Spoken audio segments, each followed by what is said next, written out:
이죠. 자유한국당이 이낙연 총리 때부터 이제 발목 잡기를 시작해서 지금까지 그러면서 계속 어깃장을 놓고 있는 상태로 갔고 네. 그 상태에서 현재 김상조 위원장하고 강경호 외교장관이 임명이 됐고요. 딱 그 타이밍에 안경환 후보자가 사퇴하게 된 이런 상황까지 왔단 말이에요.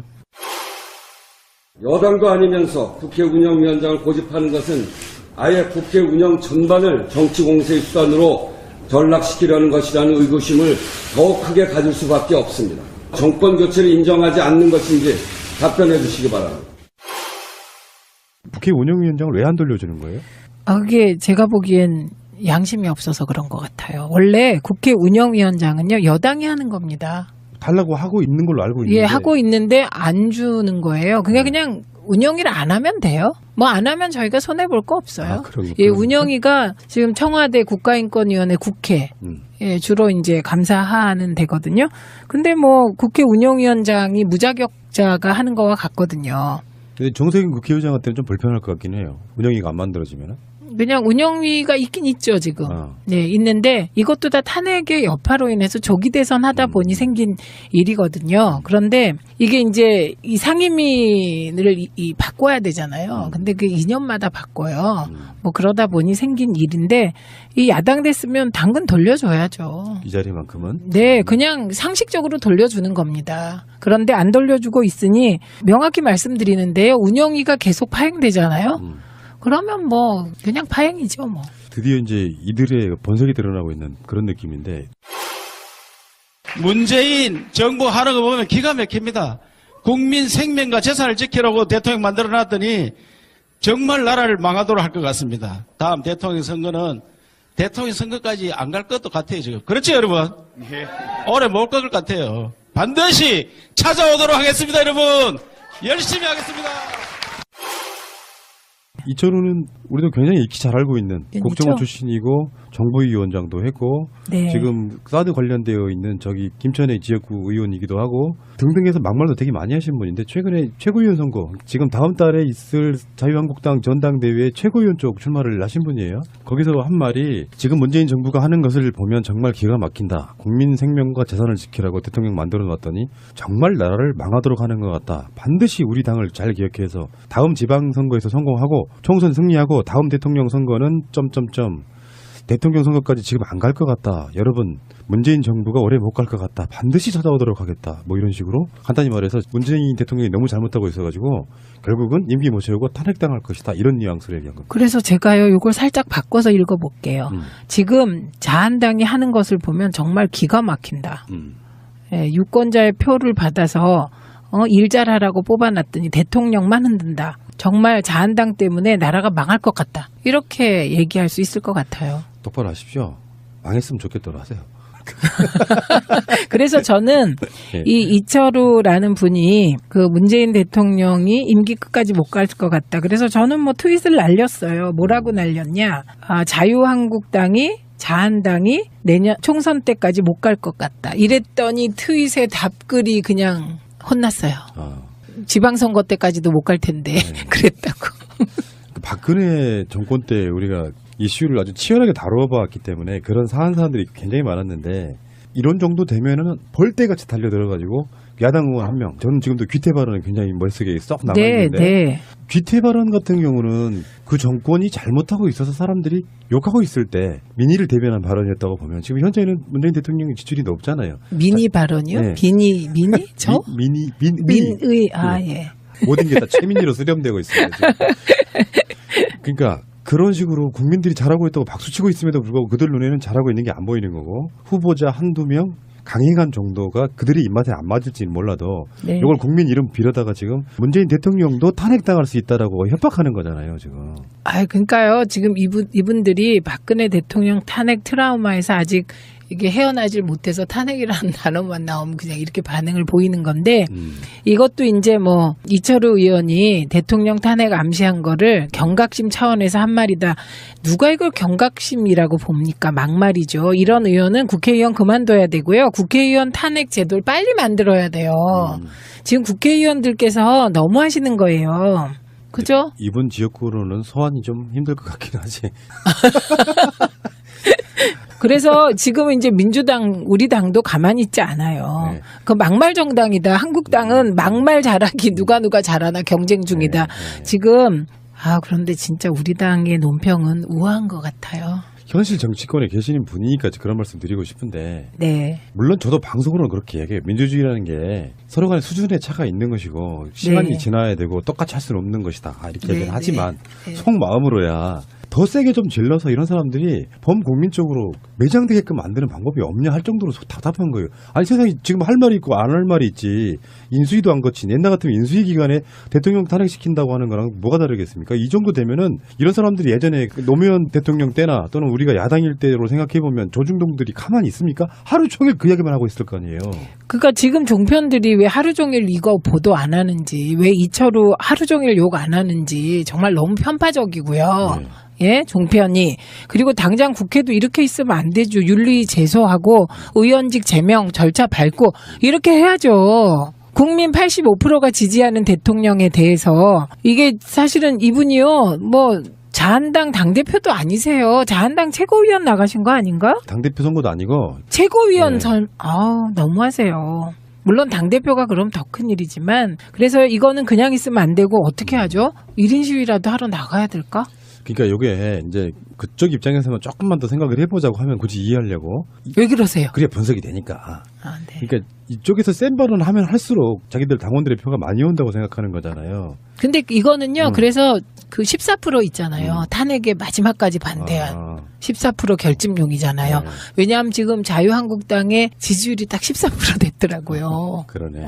이런 말로 14%가 결집한 거니까 영원히 14% 정당 이런 거죠. 그걸 지향하는 거죠. 지들끼리만 모여있는 자리에서는 그렇게 이야기할 수 있다고 생각하는데 네. 문제는 할 말 있고 안 할 말이 있다는 거죠. 그렇죠. 그러니까 이런 식으로 이런 분위기를 주도해서 그 당이 만약에 새로운 지도부가 뽑히고 했을 때 네. 5년 내내 발목 잡기를 할 텐데 말이에요. 네. 근데 결국에는 그 사이에 한 번은 총선도 있는 것이고요. 3년 후에는. 네. 이런 관점에서 봤을 때 이들 스스로는 입에는 되게 단데 결국에 몸에 독이 되는 상태. 그렇죠. 독사과를 드시고 예. 계신 거죠. 본인들이 좀 깨달았으면 좋겠어요. 그러니까 안 깨달으실 것 같아요. 이 선거에 나가신 분들이 그중에 네. 몇 명이라도 우리가 이렇게 하면 안 된다, 도울 것은 돕고 정말 잘못한다고 할 때 비판도 하고 그러면서 국정 파트너가 대보자가 돼야 되는데 예. 계속 쪼그라들고 있는 상태로 막말들로 한번 튀어보려고 하는 자세가 된다고 근데 하면 예. 없을 것 같아요. 왜냐하면 그 정도 말하실 분들은 바른정당으로 다 가신 것 같아요. 그런가? 네. 이거 여기 진짜 유유상종 된 것 같아요. 이분들 총선이 지금 멀리 남았다는 게 그래도 제가 봤을 때는 그래도 이 사람들한테 하느님이 기회를 주고 있는 거예요. 몰살시키고 싶은데. 어떻게 조기 총선 안 될까요? 근데 이제 내년에 지방선거는 있잖아요. 지방선거를 보고 나서는 아마 그 이후로 와야 되지 않을까 싶은 생각 좀 드는데. 일부 지역의 광역단체장 한두 석 빼고는 거의 차지하지 못할 것 같은. 근데 푸나님은요. 엄청 말이 격해지셨어요. 표현이. 짜증나니까. 요즘 왜 많이 짜증나세요? 저는요, 안경환 후보 낙마한 거를 너무 언론이 과다하게 얘기하고 새누리당이, 어떡해. 구새누리당이 이렇게 막 그 탄핵까지 운운하고 국민들은 좀 비웃고 계시거든요, 분위기가. 근데 춘하님도 너무 걱정하지 마세요. 걱정 말아요, 그대. 민희 하고 싶은 말 다 해. 알겠습니다. 이철우뿐만 아니라 그 강동호 서울시당 위원장도 네. 더 심한 말을 했고요. 거기는 이제 네. 지금 고발 들어가서요. 이분도 고발해야죠. 국가원수 모독죄가 없어져서. 안타까워요. 이분들이 이럴수록 자기들이 입지는 졸아들고 있다. 이게 이런 게 있거든요. 일반 국민들 입장에서는 이런 부분이 있어요. 정권이 뭘 잘못하면 그걸 비집고 들어가서 뭔가 대안을 내놓으면서 자기들의 입지를 넓히는 게 야당의 역할인데 문재인 대통령이 설사 못한다고 할지라도 기본적으로 국민들 입장에서 내가 지지하는 정당이 자유한국당이라고 이야기하지 못해요. 그런 정당은 결론적으로 말하면 확장성이 떨어지면서 점점점 줄어드는 거죠. 예를 들어서 지역에 지방선거 하나를 하게 되는데도 예를 들면 예전 같으면은 민주당하고 새누리당이 한 명씩 나눠 먹던 기초의원 같은 경우도 그 사람들이 찍어드는 게 줄어들면 다른 정당들이 비집고 들어와서 이제 오자구도가 네. 될 가능성이 있죠. 그러니까 세부적으로 굉장히 쫄아든다는 사실을 전혀 모르고 있는 것 같다는 생각이 들고요. 근데요, 내년 지방선거가 정말 재밌을 것 같아요. 왜냐하면 지금 정당 지지율이 우리 당은 50% 넘잖아요. 나머지 정당이 다 도토리 키재기 정도 시기세요. 뭐 지금은 이제 이런 그 막말로 탄핵에 반대한 14% 정도가 결집하고 계셔서 자한당이 뭐 10%에서 14% 사이인데 나머지 국민당, 뭐 바른정당은 거의 비슷해요. 예, 한 6%, 7%. 그리고 이제 행복한 부분은 저희 정의당이 잘하면 3등 딱 하실 것 같아요. 제1야당. 예, 그래서 될 수도 있다. 지역에서요. 자한당이나 바른정당 하나, 그 다음에 우리당 하나, 그 다음에 한 분이 됐는데 그게 우리당이거나 정의당일 가능성이 크다니까요. 기초의원들은 중선거구제 이런 게 좀 있죠. 네, 아직도. 중대선거구예요. 그러니까 정의당이 될 가능성이 있어요. 그러면 이게 지방의회에 혁명이 일어날 거예요. 그러면 그 조직의 뿌리가 흔들리기 시작하면 결국에는 와야 되는 거잖아요. 그렇죠. 그래서 우리는 어쨌든 바른정당 정도가 보수를 재결집해서 보수가 재혁신되길 바라죠. 근데 이분들도 근데 뭐 요즘 청문회 정부에서 보니까 비슷하다고만. 근데 비슷한데 극우적이진 않으세요. 네. 제도로서의 민주주의가 흔들리고 구타는 일은 이제 없습니다. 민주주의가 밥이고 밥이 민주주의가 되어야 합니다. 나라를 나라답게 지금 중요한 이야기를 하나 해보려고 하는데요. 문정인, 뭐 이름도 네, 비슷하세요. 네. 문정인 대통령 통일 외교안보 특보. 이분이 지금 미국 가셔가지고 여러 가지 이야기가 나오고 있는데 핵심은 이런 거예요. 일단 이야기를 한번 하면 만약 북한이 핵과 미사일 활동을 중단하면 한미 군사훈련 축소를 미국과 상의할 수 있을 것이다. 사드가 해결되지 않으면 한미 동맹이 깨진다는 인식이 있는데 그렇다면 그게 무슨 동맹이냐. 사실은 이분이 이 발언을 했다고 보도가 났을 때 저는 문재인 대통령의 특보로서는 굉장히 내 마음에 드는 발언을 했구나라고 생각을 했었거든요. 그러니까 이제 푸나님 마음에 쏙 드니까. 그러니까, 그렇죠. 또 그게 마음 안 드는 사람들도 확 안 들겠죠. 근데 이런 건 있죠. 특보 정도가 공식적인 외교 라인을 통해서 외교 활동을 할 때 물론 이분은 이 발언들 같은 경우는 사적인 네. 걸 전제로 발언을 했고 그게 대통령의 뜻은 아니다라고 얘기까지 했지만 네. 그것들이 이제 한국에서 언론들 사이에서는 뭐 굉장히 무슨 일이나 있는 것처럼 호들갑들 떨고 있으면서 이제 이게 문제가 되니까 청와대 쪽에서 조금 난감해하는 것 같은 느낌. 그러면서 또 한쪽에서는 할 말 다 했는데 뭐 제대로 된 말 했구만 이런 식으로 반응이 나오고 있더라고요. 그게 이제 지금 사드 문제가 사실 그 사안이 커진 거는 중국, 미중 간의 갈등 때문이잖아요. 그게 북핵 해결을 위한 사드는 아니라는 거잖아요.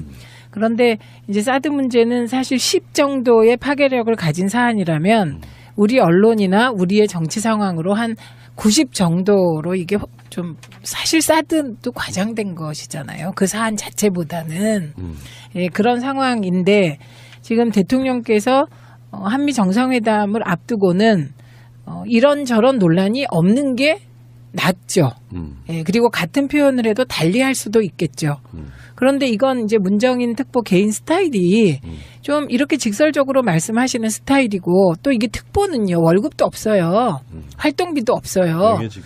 예, 명예직이기 때문에 물론 그 명예가 중요하긴 하죠. 다른 대통령도 아니고 문재인 대통령의 특보니까 중요하지만 이분이 교수의 자격으로 개인 자격으로 그 정도 말은 할 수 있다고 봅니다. 그리고 이게 우리 언론들이 막 지금 호들갑 비슷한 나 우아하게 말해야지. 호들갑스러운 보도를 하고 계신데 반해서 미국은 안 그래요. 미국은요 이렇게 얘기했어요. 미스터 문의 개인 견해로 본다. 그리고 한국 정부의 공식 정책이 반영된 것은 아닐 것이다. 그리고 우리 언론들이 막 취재를 하러 오니까 한국 정부에 알아보세요. 이렇게 얘기를 해서 지극히 상식적인 태도로 나오고 있고요. 그리고 미국이 특보의 논평에 대해서 논평하는 것 자체가 그런 일 없어요. 이번에 6.15 남북 정상회담 17주년 기념식 했잖아요. 네.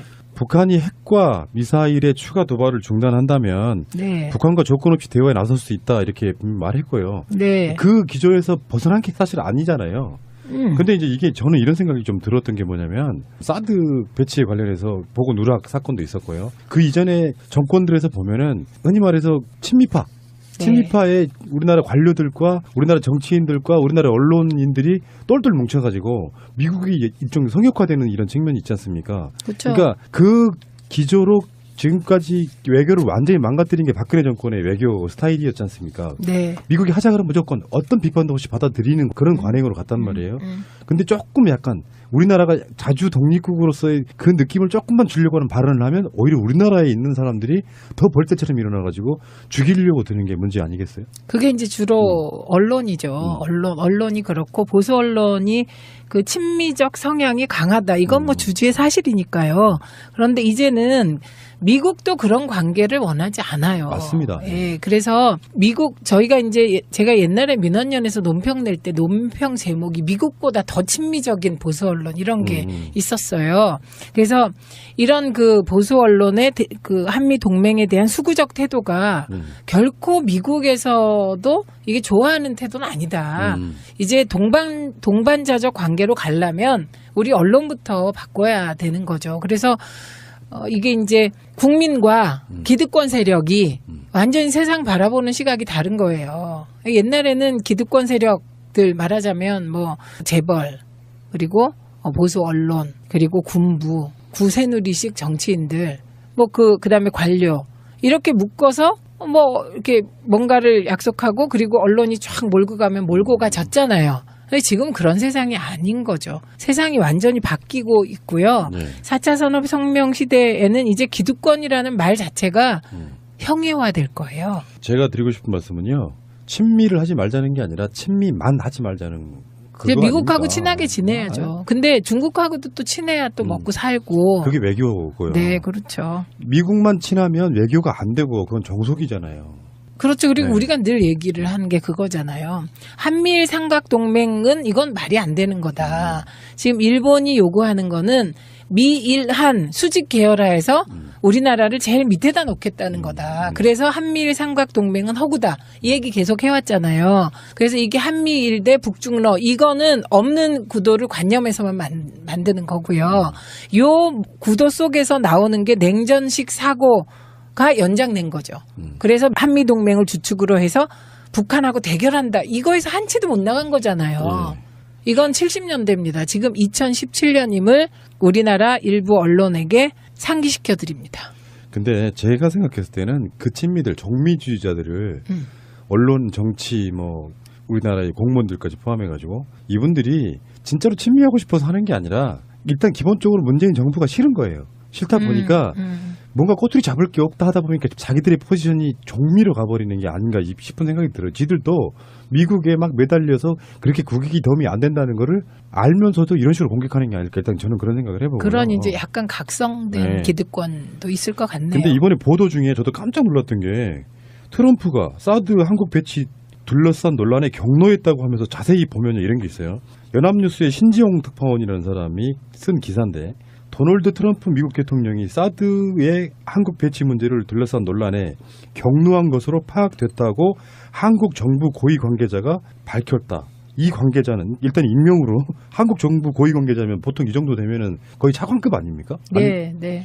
다음에 이 관계자는 연합뉴스 기자와 만나서 트럼프 대통령이 지난 8일 백악관 집무실인 오벌 오피스의 렉스 틸러슨 국무장관과 제임스 매티스 국방장관을 불러 한반도 안보 현황 등을 논의하는 자리에서 사드 지원 논란에 크게 화를 낸 것으로 알고 있다고 전했다. 그러니까 요거는 정보원 소스가 특정화돼 있지 않은 상태에서 만약에 저도 언론학을 전공한 이쪽 사람 아니겠습니까? 네. 가짜 뉴스를 만들려면 이런 방식으로 만들어요. 예를 들어서 내가 알고 있는 민주당의 모 관계자, 고위 관계자 누구든지 될 수 있는 거잖아요. 그 사람이 이렇게 말했다라고 만들어낼 수 있는데 문제는 이 언론의 보도가 연합뉴스 한국 발로만 나왔지 외신에는 전혀 나오지 않은 문제. 요게 외신에 일부 나온 그 원문을 제가 봤는데요. 네. 그냥 익스프레스 정도예요. 그러니까 언급했다, 표현했다, 좀 강하게 표현했다. 요 정도의 기사를 제가 하나 봤어요. 그런데 그게 이제 옮겨지면서 뭐 격노했고 욕설을 했고 이렇게까지 된 거죠. 계속 확대되는 거예요. 네. 그래서 가짜뉴스 수준으로까지 된 것 같습니다. 언론이 이런 식으로 뭔가를 만들어대고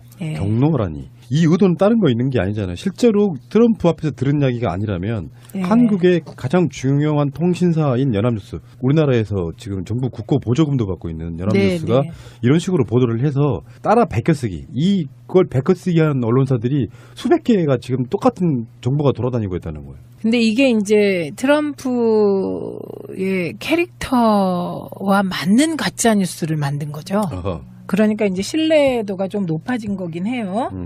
그렇더라도요, 저는 이렇게 생각합니다. 이런 보도를 접했을 때 트럼프가 경로했으니 우리나라 큰일 났다. 이런 식으로 받아쓰기 맞아요. 보도하는 거 맞아요. 절대 안 되고요. 이런 보도가 나오면 이거는 모든 걸 다 떠나서 소박한 애국심에서라도 우리 대통령에 대해서 만약에 그런 욕설을 누군가 했다면 이건 데모해야 될 사안 아닙니까? 그러니까요. 아, 저 너무 애국적인 것 같아요. 네. 어떠세요? 우리 네. 이주영 대령님. 대령 아니다.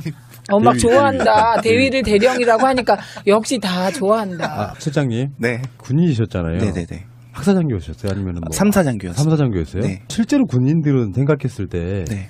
뭐 주한미군이라든지 미국이라든지 또는 우리 자주국방이라든지 네. 이런 관점에서 지금 문재인 정부가 하려고 하는 게 맞는 거잖아요. 그렇죠. 네. 네. 속마음이 어쨌건 간에 그들은 노무현 대통령이 반미주의자인 것인 오도하고 이렇게 분리를 시키려고 노력을 했을 거라고 보고 사실은 노무현 대통령 방식이 맞는 거잖아요. 아까 네. 그게 맞아요. 네. 그러니까 친미만 하면 안 되는 거고 친미도 네. 해야 된다 주의가 맞아야 되는데 네.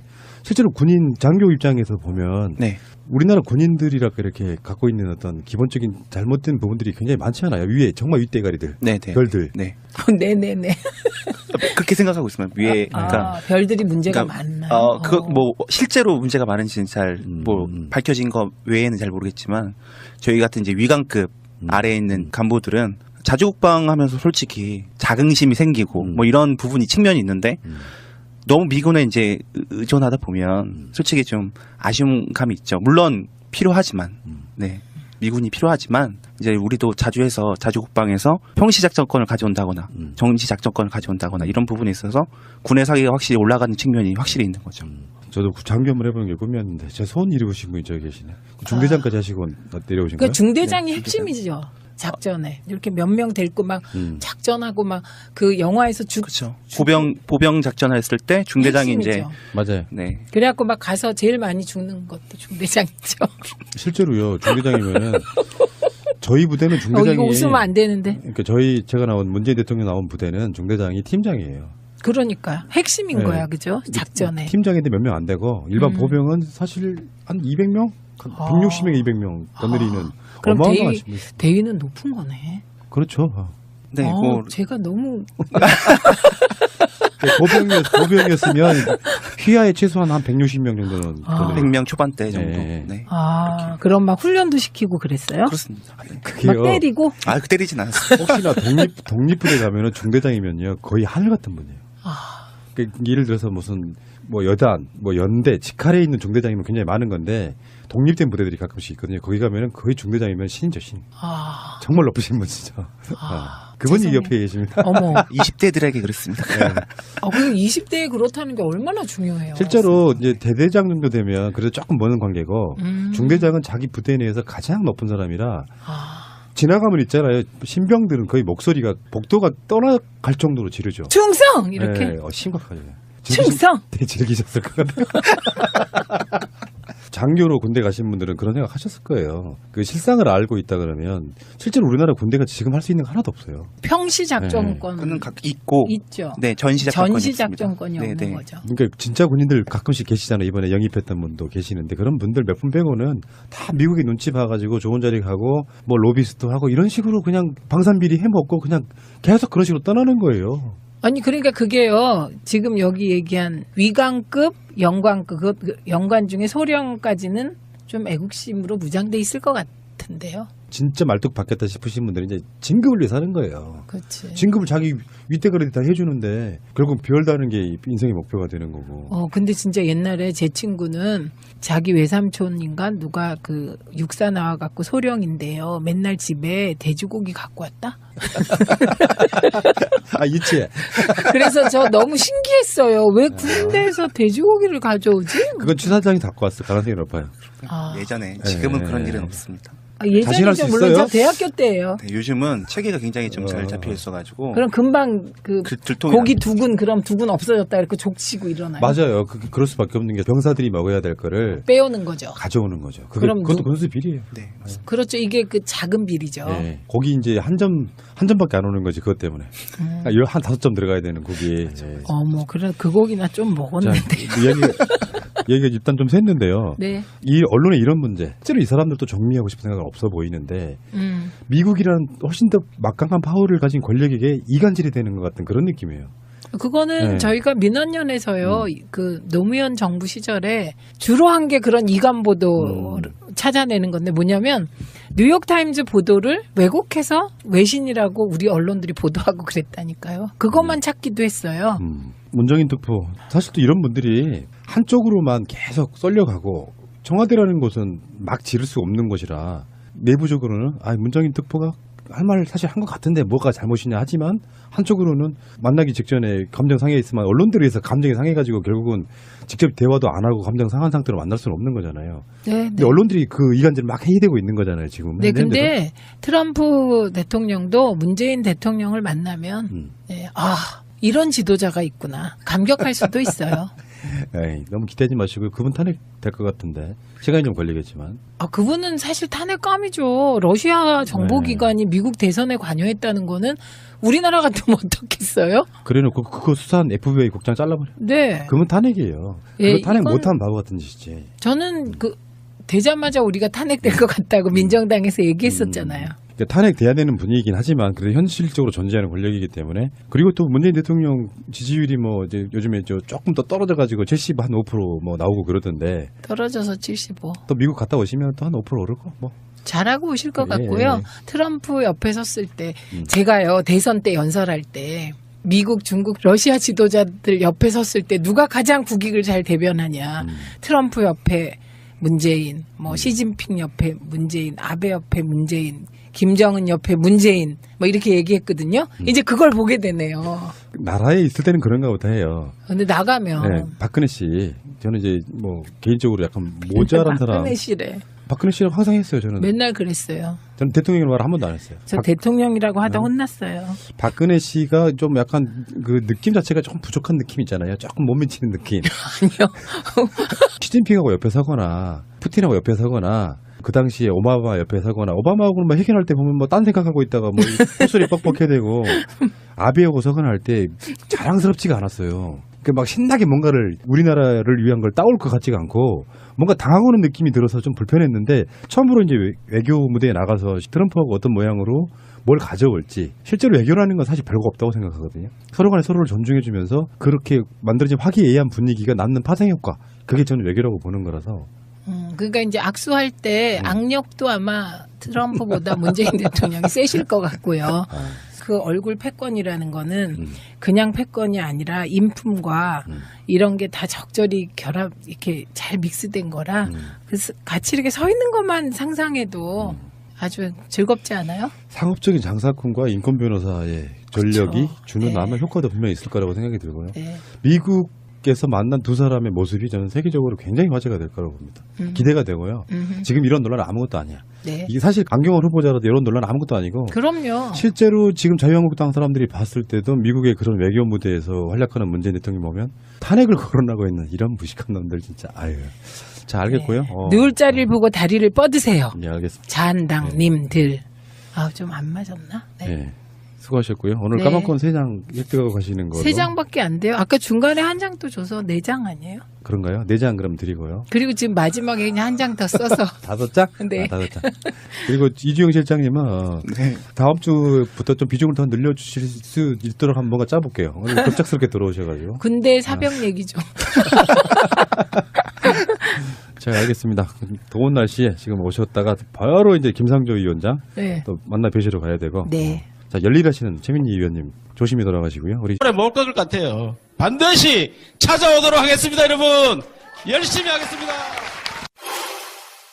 이철우는 우리도 굉장히 익히 잘 알고 있는 국정원 출신이고 정보위원장도 했고 네. 지금 사드 관련되어 있는 저기 김천의 지역구 의원이기도 하고 등등해서 막말도 되게 많이 하신 분인데 최근에 최고위원 선거 지금 다음 달에 있을 자유한국당 전당대회 최고위원 쪽 출마를 하신 분이에요. 거기서 한 말이 지금 문재인 정부가 하는 것을 보면 정말 기가 막힌다. 국민 생명과 재산을 지키라고 대통령 만들어 놨더니 정말 나라를 망하도록 하는 것 같다. 반드시 우리 당을 잘 기억해서 다음 지방선거에서 성공하고 총선 승리하고 다음 대통령 선거는 점점점 대통령 선거까지 지금 안 갈 것 같다. 여러분 문재인 정부가 오래 못 갈 것 같다. 반드시 찾아오도록 하겠다. 뭐 이런 식으로 간단히 말해서 문재인 대통령이 너무 잘못하고 있어가지고 결국은 임기 못 채우고 탄핵당할 것이다. 이런 뉘앙스를 얘기한 겁니다. 그래서 제가요, 이걸 살짝 바꿔서 읽어볼게요. 지금 자한당이 하는 것을 보면 정말 기가 막힌다. 예, 유권자의 표를 받아서 일 잘하라고 뽑아놨더니 대통령만 흔든다. 정말 자한당 때문에 나라가 망할 것 같다. 이렇게 얘기할 수 있을 것 같아요. 똑바로 하십시오. 망했으면 좋겠다고 하세요. 그래서 저는 예. 이 이철우라는 분이 그 문재인 대통령이 임기 끝까지 못 갈 것 같다. 그래서 저는 뭐 트윗을 날렸어요. 뭐라고 날렸냐. 자유한국당이 자한당이 내년 총선 때까지 못 갈 것 같다. 이랬더니 트윗에 답글이 그냥 혼났어요. 지방선거 때까지도 못 갈 텐데 그랬다고. 박근혜 정권 때 우리가 이슈를 아주 치열하게 다뤄봤기 때문에 그런 사안사들이 굉장히 많았는데 이런 정도 되면은 벌떼같이 달려들어가지고 야당 의원 한 명, 저는 지금도 귀태 발언이 굉장히 머릿속에 썩 남아있는데 네. 귀태 발언 같은 경우는 그 정권이 잘못하고 있어서 사람들이 욕하고 있을 때 민의를 대변한 발언이었다고 보면 지금 현재는 문재인 대통령의 지지율이 높잖아요. 그죠? 자유한국당이 이낙연 총리 때부터 이제 발목 잡기를 시작해서 지금까지 그러면서 계속 어깃장을 놓고 있는 상태로 갔고 네. 그 상태에서 현재 김상조 위원장하고 강경호 외교장관이 임명이 됐고요. 딱 그 타이밍에 안경환 후보자가 사퇴하게 된 이런 상황까지 왔단 말이에요. 여당도 아니면서 국회 운영위원장을 고집하는 것은 아예 국회 운영 전반을 정치 공세의 수단으로 전락시키려는 것이라는 의구심을 더욱 크게 가질 수밖에 없습니다. 정권 교체를 인정하지 않는 것인지 답변해 주시기 바랍니다. 국회 운영위원장을 왜 안 돌려주는 거예요? 그게 제가 보기엔 양심이 없어서 그런 것 같아요. 원래 국회 운영위원장은요, 여당이 하는 겁니다. 달라고 하고 있는 걸로 알고 있는데. 예, 하고 있는데 안 주는 거예요. 그냥 운영위를 안 하면 돼요. 뭐 안 하면 저희가 손해 볼 거 없어요. 예, 운영위가 지금 청와대 국가인권위원회 국회 예, 주로 이제 감사하는 데거든요. 근데 뭐 국회 운영위원장이 무자격자가 하는 거와 같거든요. 근데 정세균 국회의장한테는 좀 불편할 것 같긴 해요. 운영위가 안 만들어지면. 그냥 운영위가 있긴 있죠, 지금. 네, 있는데 이것도 다 탄핵의 여파로 인해서 조기 대선 하다 보니 생긴 일이거든요. 그런데 이게 이제 이 상임위를 바꿔야 되잖아요. 근데 그 2년마다 바꿔요. 뭐 그러다 보니 생긴 일인데 이 야당 됐으면 당근 돌려줘야죠. 이 자리만큼은. 네, 그냥 상식적으로 돌려주는 겁니다. 그런데 안 돌려주고 있으니 명확히 말씀드리는데요. 운영위가 계속 파행되잖아요. 그러면 뭐 그냥 파행이죠 뭐. 드디어 이제 이들의 본색이 드러나고 있는 그런 느낌인데. 문재인 정부 하는 거 보면 기가 막힙니다. 국민 생명과 재산을 지키라고 대통령 만들어놨더니 정말 나라를 망하도록 할 것 같습니다. 다음 대통령 선거는 대통령 선거까지 안 갈 것도 같아요 지금. 그렇죠 여러분? 지방선거를 보고 나서는 아마 그 이후로 와야 되지 않을까 싶은 생각 좀 드는데. 일부 지역의 광역단체장 한두 석 빼고는 거의 차지하지 못할 것 같은. 근데 푸나님은요 엄청 말이 격해지셨어요. 표현이. 짜증나니까. 요즘 왜 많이 짜증나세요? 저는요 안경환 후보 낙마한 거를 너무 언론이 과다하게 얘기하고 새누리당이 어떡해 구새누리당이 이렇게 막 그 탄핵까지 운운하고 국민들은 좀 비웃고 계시거든요 분위기가. 근데 준하님도 너무 걱정하지 마세요. 걱정 말아요 그대. 민희 하고 싶은 말 다 해. 알겠습니다. 이철우뿐만 아니라 그 강동호 서울시당 위원장도 네. 더 심한 말을 했고요. 거기는 이제 네. 지금 고발 들어가서요. 이분도 고발해야죠. 국가원수 모독죄가 없어져서. 안타까워요. 이분들이 이럴수록 자기들이 입지는 절하들고 있다. 이게 이런 게 있거든요. 일반 국민들 입장에서는 이런 부분이 있어요. 정권이 뭘 잘못하면 그걸 비집고 들어가서 뭔가 대안을 내놓으면서 자기들의 입지를 넓히는 게 야당의 역할인데 문재인 대통령이 설사 못한다고 할지라도 기본적으로 국민들의 입장에서 내가 지지하는 정당이 자유한국당이라고 이야기하지 못해요. 그런 정당은 결론적으로 말하면 확장성이 떨어지면서 점점점 줄어드는 거죠. 예를 들어서 지역에 지방선거 하나를 하게 되는데도 예를 들면 예전 같으면 민주당하고 새누리당이 한 명씩 나눠 먹던 기초의원 같은 경우도 그 사람들이 찍어드는 게 줄어들면 다른 정당들이 비집고 들어와서 이제 오자구도가 네. 될 가능성이 있죠. 그러니까 세부적으로 굉장히 쫄아든다는 사실을 전혀 모르고 있는 것 같다는 생각이 들고요. 근데요, 내년 지방선거가 정말 재밌을 것 같아요. 왜냐하면 지금 정당 지지율이 우리 당은 50% 넘잖아요. 나머지 정당이 다 도토리 키재기 정도 시기세요. 뭐 지금은 이제 이런 그 막말로 탄핵에 반대한 14% 정도가 결집하고 계셔서 자한당이 뭐 10%에서 14% 사이인데 나머지 국민당 뭐 다 밟고 이렇게 해야죠. 국민 85%가 지지하는 대통령에 대해서 이게 사실은 이분이요 뭐 자한당 당대표도 아니세요. 자한당 최고위원 나가신 거 아닌가? 당대표 선거도 아니고 최고위원 네. 너무하세요. 물론 당대표가 그럼 더 큰 일이지만 그래서 이거는 그냥 있으면 안 되고 어떻게 하죠? 1인 시위라도 하러 나가야 될까?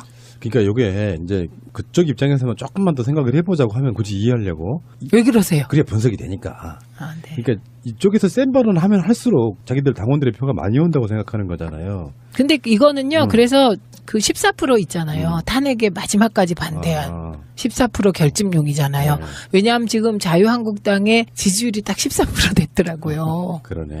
이런 말로 14%가 결집한 거니까 영원히 14% 정당 이런 거죠. 그걸 지향하는 거죠. 지들끼리만 모여있는 자리에서는 그렇게 이야기할 수 있다고 생각하는데 네. 문제는 할 말 있고 안 할 말이 있다는 거죠. 그렇죠. 그러니까 이런 식으로 이런 분위기를 주도해서 그 당이 만약에 새로운 지도부가 뽑히고 했을 때 네. 5년 내내 발목 잡기를 할 텐데 말이에요. 네. 근데 결국에는 그 사이에 한 번은 총선도 있는 것이고요. 3년 네. 후에는. 네. 이런 관점에서 봤을 때 이들 스스로는 입에는 되게 단데 결국에 몸에 덕이 되는 상태.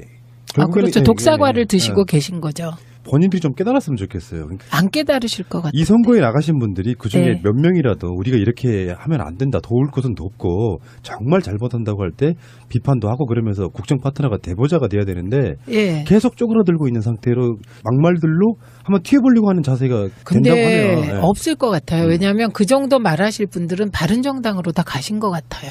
그런가? 네. 아 이거 여기 진짜 유유상종 된 것 같아요. 이분들 총선이 지금 멀리 남았다는 게 그래도 제가 봤을 때는 그래도 이 사람들한테 하느님이 기회를 주고 있는 거예요. 몰살시키고 싶은데. 어떻게 조기 총선 안 될까요? 근데 이제 내년에 지방선거는 있잖아요. 미니 발언이요? 네. 미니? 저? 민의, 예.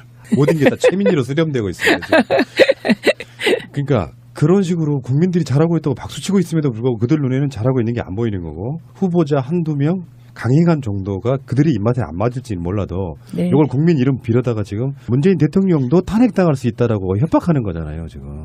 그러니까요. 지금 이분들이 박근혜 대통령 탄핵 트라우마에서 아직 이게 헤어나질 못해서 탄핵이라는 단어만 나오면 그냥 이렇게 반응을 보이는 건데 이것도 이제 뭐 이철우 의원이 대통령 탄핵 암시한 거를 경각심 차원에서 한 말이다.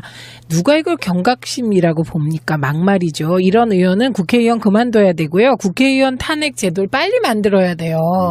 지금 국회의원들께서 너무 하시는 거예요. 그죠? 이번 지역구로는 소환이 좀 힘들 것 같긴 하지.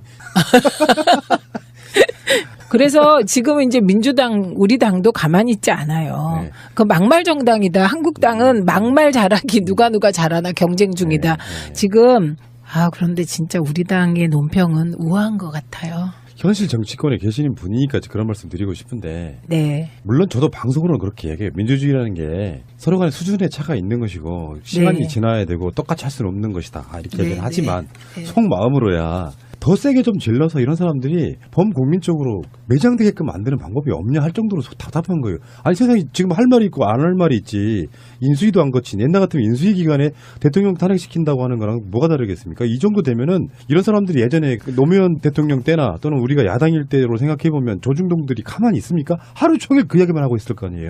그러니까 지금 종편들이 왜 하루 종일 이거 보도 안 하는지, 왜 이철우 하루 종일 욕 안 하는지 정말 너무 편파적이고요. 네. 예, 종편이. 그리고 당장 국회도 이렇게 있으면 안 되죠. 윤리 제소하고 의원직 제명 절차